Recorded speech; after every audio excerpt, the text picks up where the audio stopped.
이슈앤피플 2부 오랜 기간 보수 정치하시면서 정당 대표도 하신 우리 유승민 전 의원입니다. 반갑습니다. 반갑습니다. 예.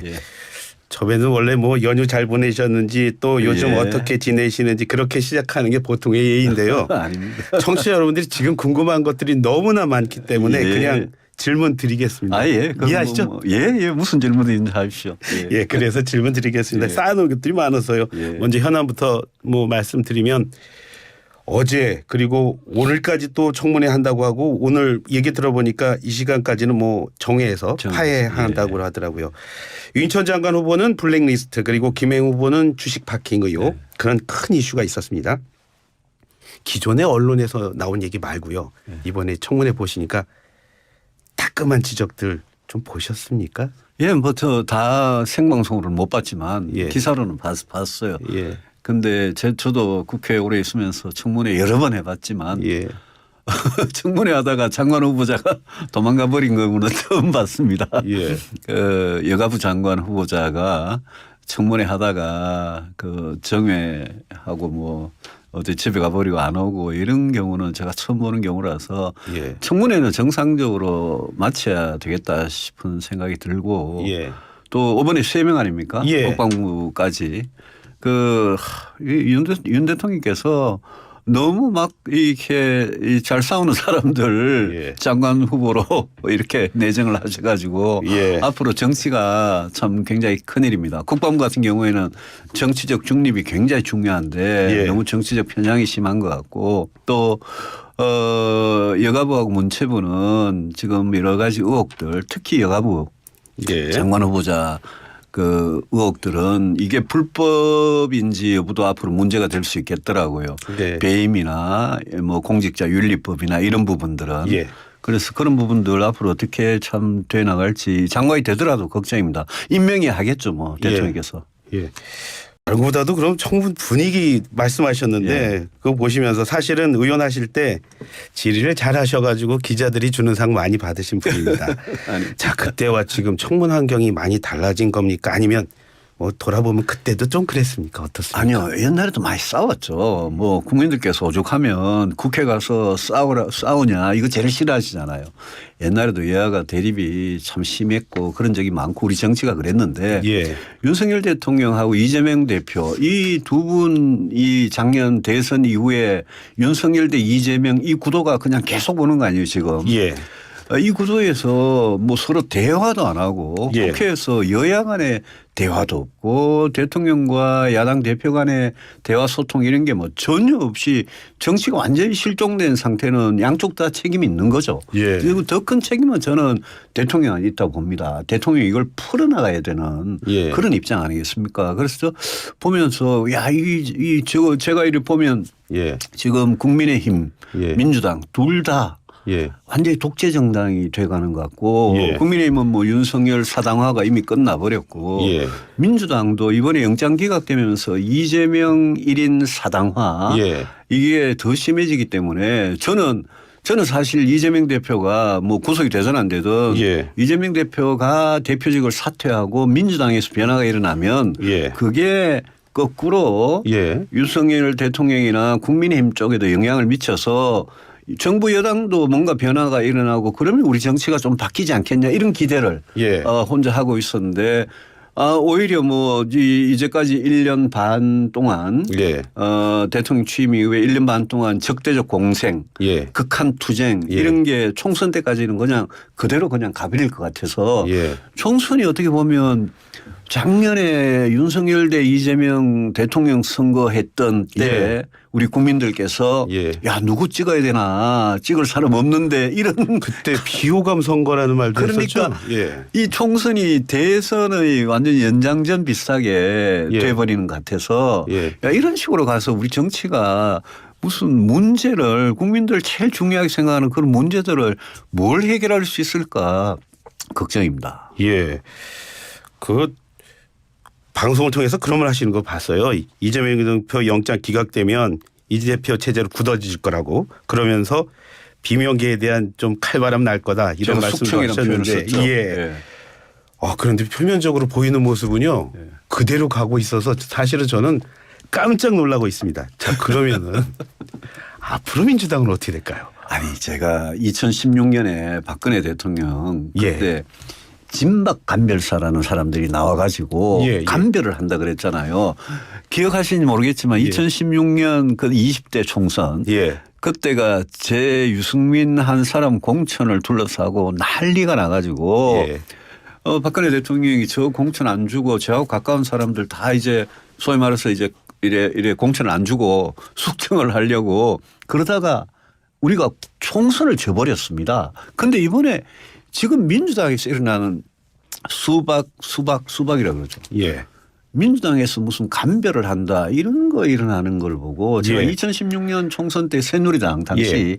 그때 상황이 많이 떠오르더라고요. 그 당시 진박 간별사들. 예, 예. 지금 만약 민주당이 이재명 대표 영장 기각 이후에 소위 말하는 비명계를 숙청하기 위해서 강성 당원들이 동원돼 가지고 예.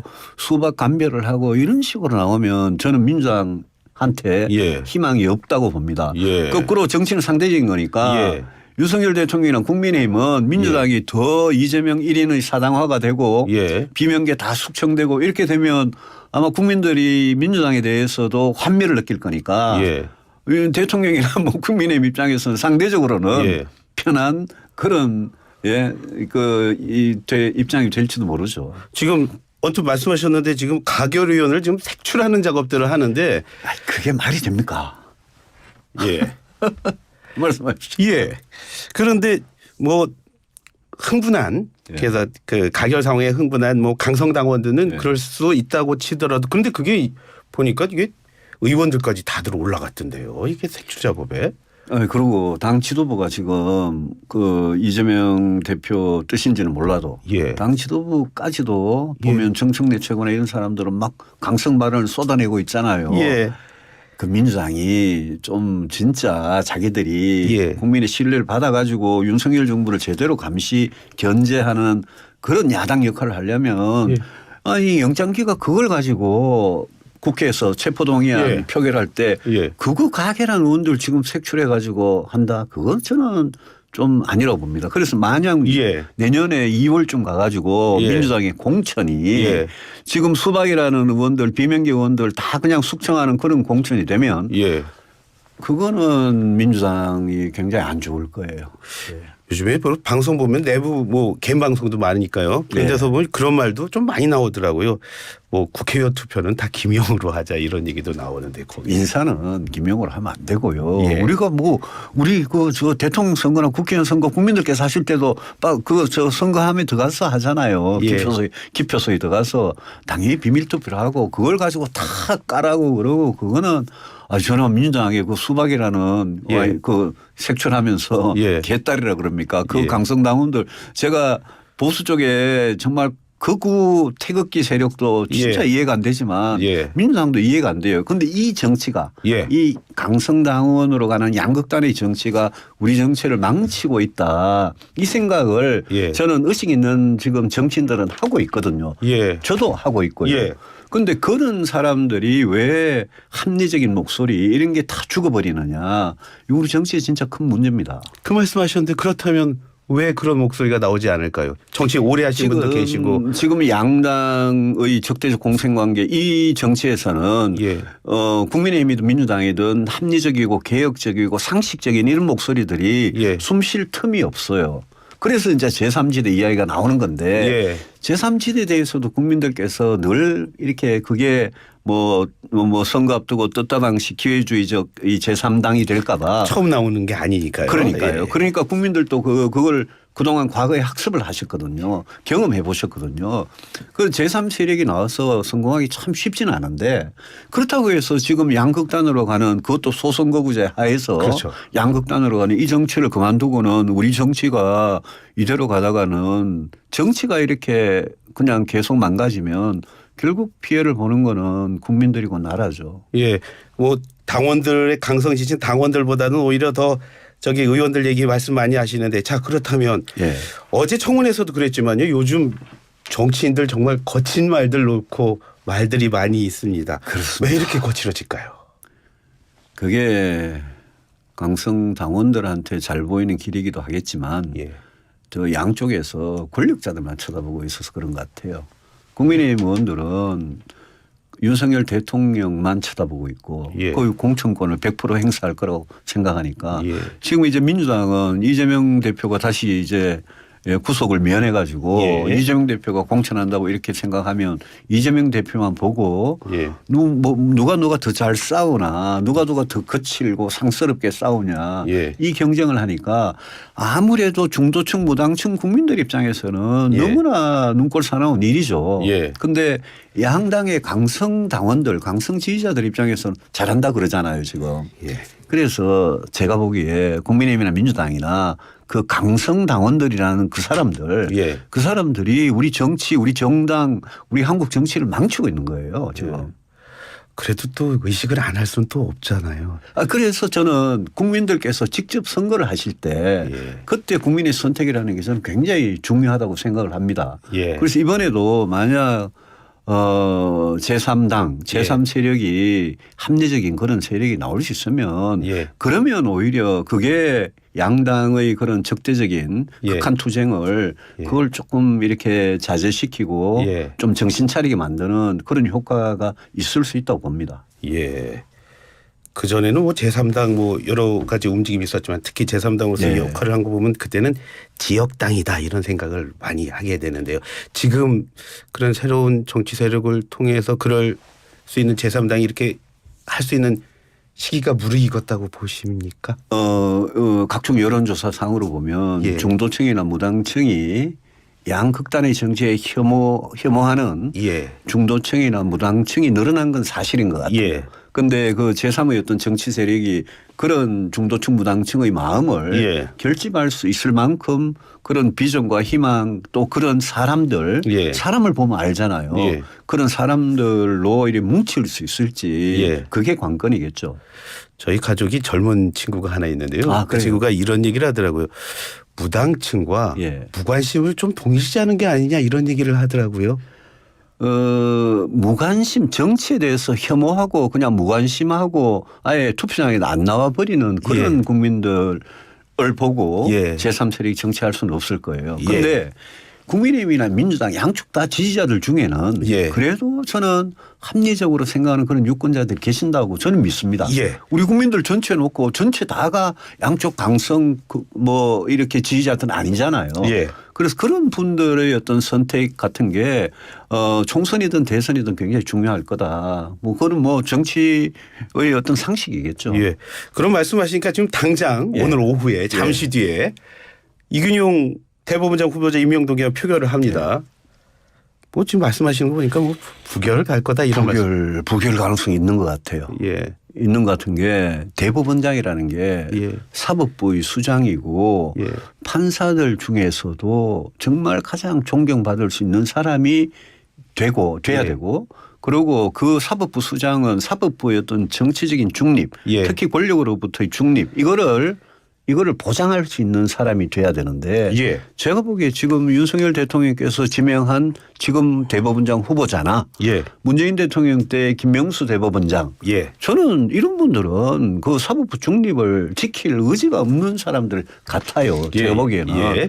그래서 민주당이 아마 정략적이고 정치적인 목적으로 예컨대 예. 장관은 뭐 청문회 보고서도 채택 안 되는데 대통령은 막 임명해 버리니까 예. 그런 데 대한 어떤 보복 심리로 대법원장 후보자를 부결시키면 저는 그건 잘못됐다고 예. 봐요. 그건 잘못됐고. 그렇지만 대법원장 임명 동의안의 본질로 들어가면 대법원장이라는 사람이 어떤 사람이라 해야 되느냐 예. 거기에 대한 평가는 있는 거거든요. 예.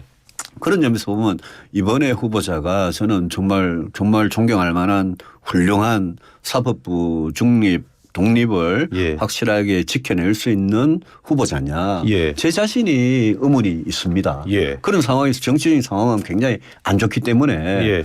저는 오늘 부결 곧 이제 표결 예. 들어갈 건데 부결 가능성 있다고 봅니다. 지금 의원님 말씀대로라면 결국은 예. 자질을 보고 투표를 하고 평가하는 표결에 나서는 건 역시 국회의원의 개인의 몫이 아닙니까? 기본 의무죠. 예. 각각이 헌법 기관이니까. 예. 그런데 지금 분위기는 그렇습니까? 분위기는 그렇지 않죠. 지금 분위기는 민주당이 상당히 좀 보복 심리 같은 게 발동해서 부결을 시킬 가능성이 있는데 어쨌든 부결이 만약 부결이 된다면 뭐 가결이 되면 대법원장 취임하는 거고 만약 부결이 된다면 대통령께서 좀 더 중립적인 인사를 바로 이렇게 좀 이렇게 임명 동의안 국회에다가 이렇게 제안을 하는 게 좋겠죠. 예. 그런 제안까지도 하셨습니다. 자, 오늘 오전에 민주당 이재명 대표가 대장동 관련해서 첫 재판 받으러 나왔습니다. 기자들이 물어보니까 아무 말도 안 하더라고요. 영장 기각 뒤에 첫 법원 가는 길 이번에는 가벼웠을까요? 뭐 심리적으로는 단식도 끝나고 영장도 기각되고 해서 가벼웠겠죠. 근데 우리 객관적으로 상식적으로 생각해 보십시오. 역대 야당 대표 중에 대장동 위례에다가 백현동에 쌍방울 대북 송금에 위증교사에 무슨 허위 정보 선거 때 선거법 위반에 이렇게 많은 혐의를 갖고 있는 야당 대표가 있었습니까? 이게 무슨 독립투쟁한 것도 아니고 민주화운동한 것도 아니고 일단 성남시장 경기지사 시절 개인적인 어떤 비리 혐의잖아요. 저는 늘 그런 생각입니다. 저는 윤석열, 이재명 이 양쪽에 이 사당화 독재 정당이 돼가지고 둘 다 이런 식으로 한국 정치 가는 거는 두 분 다 책임이 있기 때문에 저는 대통령이 금방 물러나실 건 아니니까 이재명 대표 같은 경우에는 민주당이 좀 대표 좀 바꿔가지고 총선하면 민주당한테도 훨씬 좋을 것 같은데 그게 잘 안 되고가 있어서 참 안타깝죠. 보수 정당이 오랫동안 발을 담그신 분이니까요. 그렇다면 지금 그 말씀은 지금 진보 정당인 민주당이 지금 어려움을 겪고 있는데 이걸 참 잘 이용해야 할 텐데 그 기회를 놓치고 있다 이런 말씀이신 건가요? 그렇죠. 저는 한국 정치가 바뀐다는 측면에서 기회가 자꾸 없어지는 거죠. 한국 정치가 바뀌어야 되고 진짜 민생 경제를 살피고 나라를 튼튼하게 국민을 행복하게 이래 만드는 그런 문제 해결을 하는 정치로 나아가지 못하고 있잖아요. 윤석열 정부도 지금 들어가 1년 반 동안 개혁한다고 그러면 개혁하는 거 하나도 없고 경제 민생은 지금 엄청나게 어려워지고 있지 않습니까? 그런데 거기에 야당이 무슨 대안으로 희망을 주는 것도 아니잖아요. 그래서 저는 이건 정말 우리 정치가 이렇게가 되냐. 이거는 정치하는 사람들 누구나 간에 자기가 이런 정치를 한번 바꿔보겠다. 그 생각을 가지고 정치인들이 나서야 되는데 참 답답한 상황 아닙니까? 그렇게 말씀하시니까 저 원론적인 질문 드려도 될까요? 총선 치르고 국회에 가서 배지 처음 받으시는 분들이 모두가 공통적으로 하는 말이 협치하겠다는 그런 약속들 합니다. 정치에서 협치는 왜 필요한 건가요? 진영 논리를 넘었고 정치는 합의를 해야 됩니다. 왜냐하면 생각이 다 다르잖아요. 여당 야당 생각이 다른데 정부도 다르고 그런데 생각 다 다른 사람이 자기 생각만 고집해가지고는 하나도 합의를 못하면 법이고 예산이고 정책이고 간에 뭔가 추진할 수 있는 게 없습니다. 그러니까 저는 늘 진영 논리를 넘어서 진영이라는 게 이게 독재거든요. 지금 얼마나 독재하고 있습니까? 각 진영 안에서. 그러니까 진영 논리를 넘어서 합의를 하려면 당연히 대화하고 소통하고 양보할 수 있는 건 양보하고 더 중요한 걸 위해서 약속을 하고 합의를 하고 통과를 시켜야죠.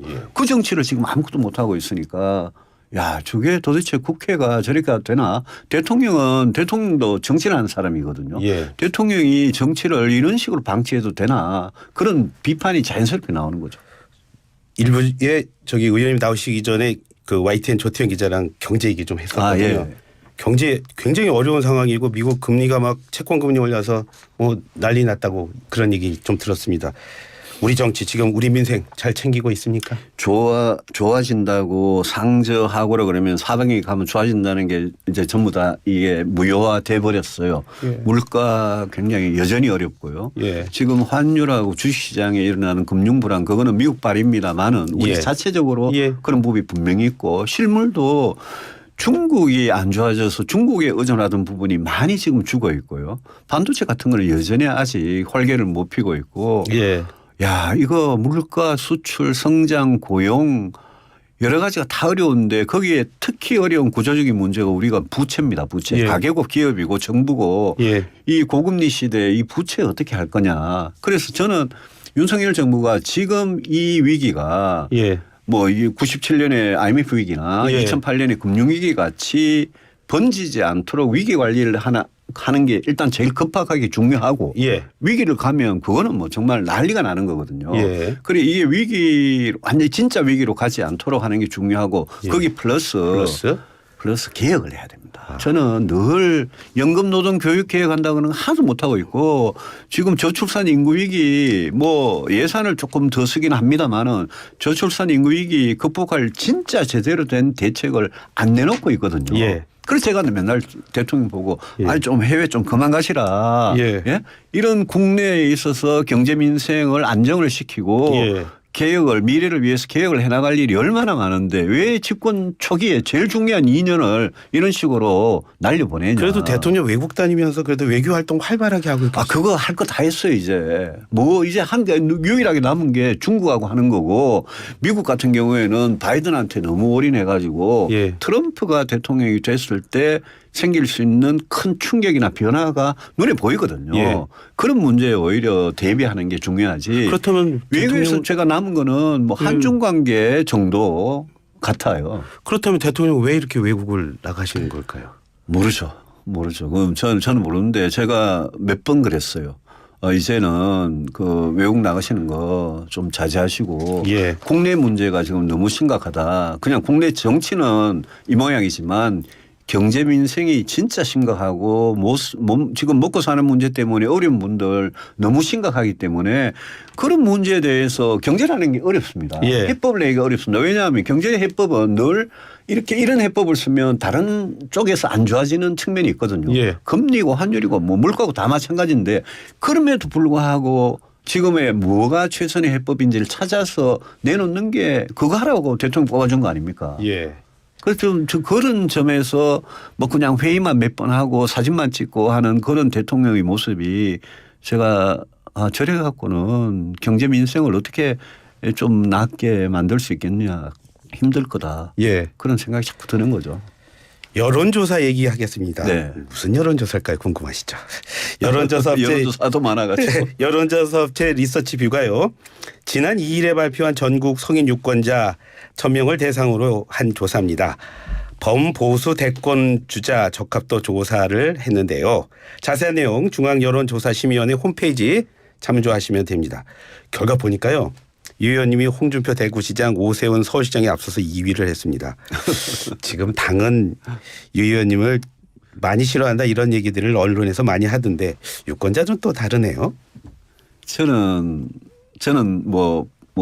24년 전에 보수 정당의 제발로 그 보수 야당의 예. 제발로 들어와 가지고 정치를 시작했고 저는 보수 정당이 변해야 된다, 개혁해야 된다라는 그런 걸 평생을 가지고 예. 살아온 사람인데 지금도 마찬가지입니다. 지금도 저는 국민의힘을 개혁할 수 있다면 내 안에서 개혁을 해보고 싶습니다. 다만 국민의힘이란 정당이 윤석열 대통령이라는 아주 그립이 센 예. 그런 그 대통령 한 사람의 전부 다 하수인이 되고 홍위병이 돼 가지고 이 독재 정당 밑에서 뭐 직소리도 못하고 있는 그런 정당이 돼서 예. 참 답답한데 우리 정치 바꾸는 게 저는 제 소명이라고 생각하고 그 말씀하신 예. 여론조사에서 저를 지지해 주신 국민들한테 제가 그분들 기대에 부응하는 거는 우리 정치 변화시키는 거라고 늘 생각하죠. 그렇다면 2023년 10월 예. 여전히 신뢰를 받고 있는 보수 정치인 유승민은 지금 그리고 앞으로 뭘 해야 할까요? 저는 제가 요즘 고민하는 게 예. 국민의힘이라는 이 정당 안에 남아서 제가 변화와 혁신을 제가 하는데 제가 힘이 될 수 있겠느냐. 예. 만약 그게 아니라면 다른 새로운 길을 찾아야 되느냐. 예. 저는 그 선택의 기로에 서 있습니다. 예. 예. 그래서 그런 점에서 뭐 모든 가능성을 열어놓고 생각하고 있고 총선이라는 게 굉장히 정치를 변화시킬 수 있는 계기가 될 수 있는 거거든요. 예. 그래서 내년 총선에 제가 어떤 선택을 해서 어떤 역할을 해야 우리 정치가 바뀌는 조금이라도 도움이 되겠느냐. 그게 저 고민입니다. 모든 가능성이라면 뭐 당을 만들거나 모든 가능성을 열어놓고 고민하고 있습니다. 저는 예. 뭐 이 당에 대한 애정 예. 이거는 뭐 누구보다도 저는 강하다고 생각하지만 박근혜 대통령, 이명박 대통령 또 지금 윤석열 정부 그때마다 제가 외쳤던 변화와 혁신의 목소리가 늘 파묻혔고 늘 소수였고 예. 그래서 뭐 외로움과 어려움도 많았죠. 예. 그런데 그런 어려움에도 불구하고 저는 계속 우리 정치인은 그냥 뭐 정치 국회의원이라는 게 이게 무슨 뭐 돈벌이하는 직업이 아니잖아요. 예. 국민들이 기대하는 게 있잖아요. 예. 그 길을 정치하는 사람은 가야 된다고 생각하고 저도 그런 점에서 아주 진지하게 생각하고 있습니다. 앞서 제3지대 새로운 정당 얘기한 분들과도 같이 할 수 있다는 그런 얘기로 들어도 될까요? 지금 그 세력이 얼마나 이렇게 있는지는 저도 잘 모르겠습니다. 예. 저도 뭐 저는 지금 접촉을 안 하고 혼자 고민 중인데 예. 그 뭐라 그럴까요? 국민들한테 뭔가 이렇게 새로운 정치의 어떤 새로운 이 선택지나 예. 희망, 새로운 희망을 드릴 수 있는 이런 게 우리 정치에 좀 나타나야 되지 않겠습니까? 예. 그대로 간단히 묻겠습니다. 예. 자, 정치 잘하면 우리 경제 잘 되고 우리 국민 잘 살 수 있다는 확신이 있으세요? 그렇습니다. 지금 우리가 부러워한 나라들 예. 미국이나 유럽에 우리 부러워한 나라들은 그거는 왜 그렇게 그 사람들이 잘 살게 되고 나라가 강하고 국민들이 행복하냐. 그건 전부 저는 정치와 제도의 탓이라고 생각합니다. 예. 그거는 우리가 지금 앞으로 문제가 산더미 같이 있는데 우리나라에 예. 이 정치가 이 모양으로 가면 우리나라 절대 잘 될 수 없습니다. 예. 오늘 말씀 정말 잘 들었습니다. 고맙습니다. 그래요. 감사합니다. 예. 지금까지 유승민 전 의원과 함께했습니다.